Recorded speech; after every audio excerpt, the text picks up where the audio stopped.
Guys അപ്പോൾ ഇതാണ് നമ്മുടെ വണ്ടി. അപ്പോൾ ഇതിനകത്ത് കുറച്ച് മിനിമൽ ആയിട്ടുള്ള വർക്കും കാര്യങ്ങളൊക്കെ ചെയ്തിട്ടുണ്ട്. എന്തൊക്കെയാണെന്ന് ഞാൻ പറഞ്ഞുതരാം. അതേപോലെ നമ്മുടെ ഈ ഒരു വണ്ടിക്കകത്ത് വരുത്തിക്കുന്ന മാറ്റങ്ങൾ എന്തൊക്കെയാണ്? നമ്മൾ ഇതിനകത്ത് മെയിൻ ആയിട്ട് വരുത്തിക്കുന്ന ഒരു 7 സ്ലോട്ട് ഗ്രില്ല് ചെയ്തിട്ടുണ്ട് റൂബിക്കോൺ സ്റ്റൈല്. പിന്നെ മൈനസ് ഹെഡ്ലൈറ്റ് ചെയ്തിട്ടുണ്ട്. പിന്നെ നമ്മൾ 3 കളർ ഫോഗ് ലാമ്പ് ചെയ്തിട്ടുണ്ട്, പ്രൊജക്ടർ ടൈപ്പ്. പിന്നെ നമ്മൾ ഒരു UFO ലൈറ്റ് ചെയ്തിട്ടുണ്ട്. പിന്നെ നമുക്ക് ഈ വണ്ടിക്കകത്ത് നിലവിൽ ഇത്രയും മാറ്റങ്ങളാണ് വരുത്തിയത്. പിന്നെ ടെയിൽ ലാമ്പ് ചെയ്തിട്ടുണ്ട്.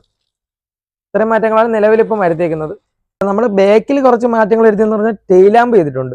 പിന്നെ നമ്മൾ റിഫ്ലക്ടർ LED ചെയ്തിട്ടുണ്ട്. ഈ 2 ഐറ്റംസ് ആണ് ചെയ്തേക്കുന്നത്. ഇതിൻ്റെ അകത്ത് ഒരുപാട് ഐറ്റംസ് ഇനി ആഡ് ചെയ്യാൻ പറ്റും. നമ്മൾ പെയ്യെ ആയിട്ട് സ്റ്റെപ്പ് ആയിട്ട് ചെയ്യാനായിട്ട് നിൽക്കുകയാണ്. അപ്പോൾ ഇന്റീരിയറിൽ നമ്മൾ മാറ്റങ്ങൾ എന്ന് പറയുമ്പം ഒരു 70 മാറ്റ് ആഡ് ചെയ്തിട്ടുണ്ട്. പിന്നെ നമ്മൾ സ്റ്റിയറിംഗ് കവർ, ഒരു carbon style steering cover add ചെയ്തിട്ടുണ്ട്.